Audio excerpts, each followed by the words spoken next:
नमस्कार शेतकरी मित्रांनो, धान उत्पादक शेतकरी बांधवांसाठी एक अतिशय महत्त्वपूर्ण माहिती समोर आलेली आहे। मित्रांनो, आता धान उत्पादक शेतकरी बांधवांना मिळणार आहे 20,000 रुपयांचा बोनस। मित्रांनो, हे कोणते शेतकरी आहेत ज्यांना आता 20,000 रुपयांचा बोनस मिळणार आहे, कोणकोणत्या जिल्ह्यातील शेतकरी पात्र असणार आहेत आणि सरकारने याच्याबद्दल कसा निर्णय घेतलेला आहे, संपूर्ण माहिती जर तुम्हाला जाणून घ्यायची असेल तर व्हिडिओ हा शेवटपर्यंत बघा। अर्ध्यावरती हा व्हिडिओ तुम्ही सोडून गेलात तर ही अपूर्ण माहिती तुम्हाला या 20,000 रुपयांच्या बोनसपासून वंचित देखील ठेवू शकते। त्यामुळे पुन्हा एकदा विनंती करतो की व्हिडिओ पूर्ण बघा आणि आपल्या माझी माहिती या यूट्यूब चॅनलला तुम्ही अजूनही सबस्क्राईब केलं नसेल तर लवकरात लवकर सबस्क्राईब करून घ्या। तर चला जास्त वेळ न घेता ही संपूर्ण माहिती आपण पुढील प्रमाणे जाणून घेऊयात। शेतकरी मित्रांनो, धान उत्पादक शेतकऱ्यांच्या हक्कांसाठी सातत्याने पाठपुरावा करणारे राज्याचे माजी वन सांस्कृतिक कार्य व मत्स्य व्यवसाय मंत्री आमदार सुधीर मुनगंटीवार यांनी मुख्यमंत्री देवेंद्र फडणवीस यांची भेट घेऊन धान उत्पादक शेतकऱ्यांना प्रति हेक्टरी 20,000 रुपयांचा बोनस देण्याची मागणी केली। आमदार मुनगंटीवार यांच्या ठोस निवेदनाची दखल घेत मुख्यमंत्री देवेंद्र फडणवीस यांनी या संदर्भात अप्पर मुख्य सचिव अन्न व नागरी पुरवठा विभाग यांना आवश्यक कार्यवाही करण्याचे निर्देश दिले आहेत। मित्रांनो, मुख्यमंत्री देवेंद्र फडणवीस यांना निवेदन देताना आमदार सुधीर मुनगंटीवार आर्थिक संकटात सापडलेल्या शेतकऱ्यांना यामुळे दिलासा मिळणार आहे। मुनगंटीवार यांनी मंगळवार 23 डिसेंबर रोजी मुख्यमंत्री फडणवीस यांची मुंबई येथील वर्षा निवासस्थानी भेट घेतली।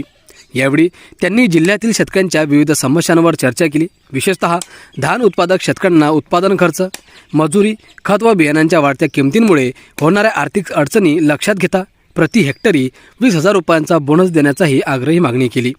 पूर्व विदर्भात दरवर्षी मोठ्या प्रमाणात धान लागवड होत असून चालू वर्षात सप्टेंबर व ऑक्टोबर महिन्यात झालेल्या अवकाळी पावसामुळे शेतकऱ्यांचे मोठे नुकसान झाले आहे। त्यामुळे शेतकऱ्यांना आर्थिक संकटातून बाहेर काढण्यासाठी शासन स्तरावर तातडीच्या उपाययोजना करणे अत्यावश्यक असल्याचे आमदार मुनगंटीवार यांनी निवेदनात नमूद केले। मागील खरीप हंगामात आमदार मुनगंटीवार यांनी केलेल्या सातत्यपूर्ण पाठपुराव्यामुळे किमान आधारभूत किंमत खरेदी योजनेअंतर्गत नोंदणीकृत शेतकऱ्यांना प्रति हेक्टरी 20,000 रुपयांचा बोनस देण्याबाबत शासन निर्णय घेतला आहे। त्याच धर्तीवर यंदाही शेतकऱ्यांना दिलासा देण्याची गरज असल्याचे त्यांनी मुख्यमंत्र्यांच्या निदर्शनास आणून दिले। मित्रांनो, मुनगंटीवार यांनी विधानसभेतही केली होती मागणी। नागपूर येथे झालेल्या हिवाळी अधिवेशनातही आमदार सुधीर मुनगंटीवार यांनी धान उत्पादक शेतकऱ्यांचा प्रश्न प्रभावीपणे मांडत धान बोनसची आग्रही मागणी केली होती। याआधी त्यांच्या पुढाकारामुळे विदर्भातील धान उत्पादक शेतकऱ्यांना धान बोनसपोटी 1,628 कोटी रुपयांची विक्रमी रक्कम थेट विदर्भातील शेतकऱ्यांच्या खात्यात जमा झाली होती। या निर्णयामुळे हजारो शेतकरी कुटुंबांना मोठा आर्थिक दिलासा मिळाला होता।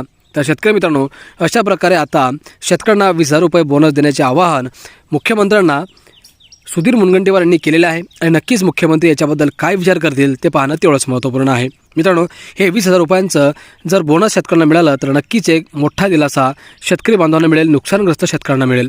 अपेक्षा करतो की आजची माहिती महत्त्वपूर्ण वाटली असेल तर व्हिडिओला लाईक करा, चॅनलला सबस्क्राईब करा आणि झालंच तर आपला व्हिडिओ इतर शेतकरी बांधवांनाही शेअर करा। आपण पुन्हा भेटूयात पुढच्या व्हिडिओमध्ये काही अशीच महत्त्वपूर्ण माहिती घेऊन। धन्यवाद।